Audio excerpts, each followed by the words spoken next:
আপনি জেনে অবাক হবেন ১৯৭১ সালে বাংলাদেশের সাথেই মরুর প্রান্তরে আরও একটি দেশ স্বাধীন হয়, তার নাম হচ্ছে কাতার।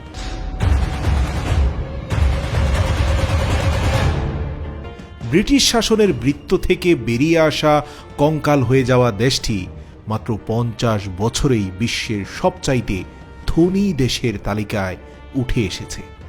অনেকে বলে থাকেন দেশটির রাজকীয় অবস্থানের পেছনে নাকি প্রাকৃতিক তেলেরই অবদান। আসলে কি তাই? কাতারে প্রথমবারের মতো তেলের খনির সন্ধান মিলে ১৯৪০ সালের দিকে। জরাজীর্ণ দেশটি তখন খানিকটা আশার আলো দেখতে পেলেও মাত্র ২০ বছরে সেই আশার আলো নিভে যায়, অর্থাৎ তেলের খনি পুরোপুরি নিঃশেষ হয়ে যায়। ফলে কাতারের অর্থনীতি আবার সেই আগের অবস্থায় ফিরে গেল। তেলের খনি শেষ, টাকাও শেষ। তো সব শেষ হয়ে যাওয়ার পর ৭০-এর দশকে এসে কাতারের ভাগ্য আবারও সুপ্রসন্ন হয়। এবার তেলের নয়, বরং সন্ধান পাওয়া গেল প্রাকৃতিক গ্যাসের খনির।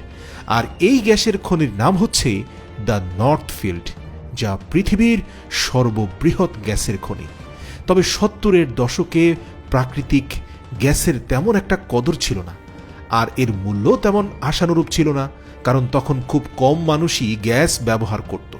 বিশেষজ্ঞরাও মত দিল যে এটি দিয়ে খুব একটি লাভ হবে না, আর তাই ফেলে রাখা হলো এই বিশাল গ্যাস ফিল্ডকে। ৯৬ সাল পর্যন্ত কাতারের অবস্থান এরকমই ছিল, এবং কাতারের তৎকালীন আমির গ্যাসকে কোনো মূল্যই দিত না, কারণ তার ধারণা গ্যাস দিয়ে কিচ্ছু হবে না। অতপর তার সন্তান সুচিন্তিতভাবে বাবাকে ক্ষমতাচ্যুত করে ১৯৯৬ সালে ক্ষমতায় আসেন খলিফা আল থানি।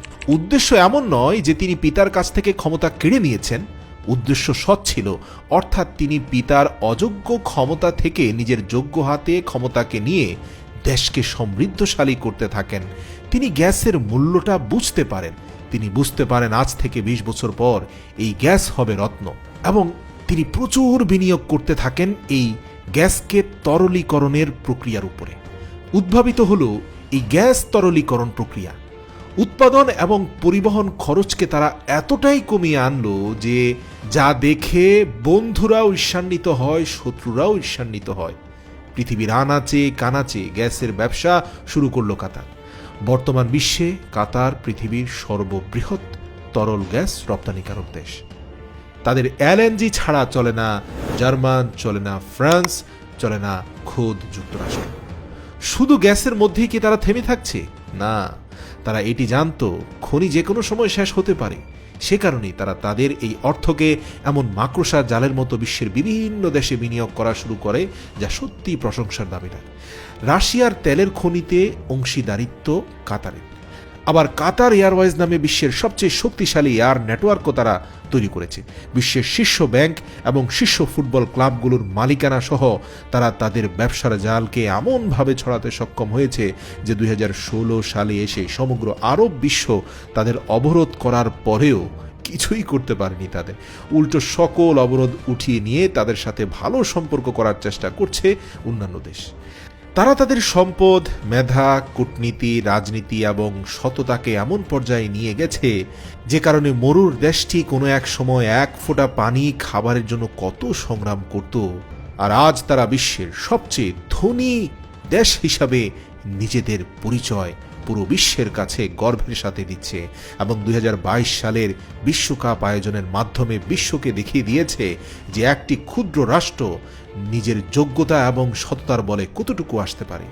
শুরু থেকে পুরো ইউরোপ তাদের বিরুদ্ধে ছিল এই বিশ্বকাপ আয়োজনে, কিন্তু তারা তাদের নীতি থেকে এক পাও টলে যায়নি।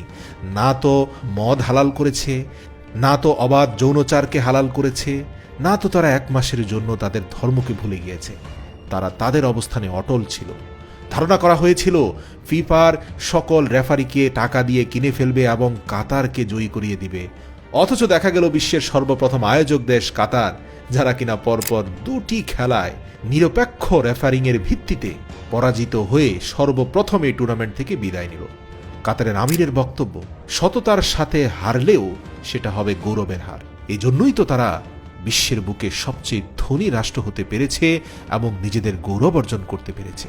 ওই ১৯৭১ সালে কাতার যেমন স্বাধীনতা অর্জন করেছিল, ওই একই সালে আমরাও স্বাধীনতা অর্জন করেছি। হয়তো আমাদের প্রাকৃতিক সম্পদ তাদের মতো বেশি না হলেও কতটুকু কি আমরা অর্জন করতে পেরেছি সেই প্রশ্নটা হয়তোবা নিজেকেই করা উচিত।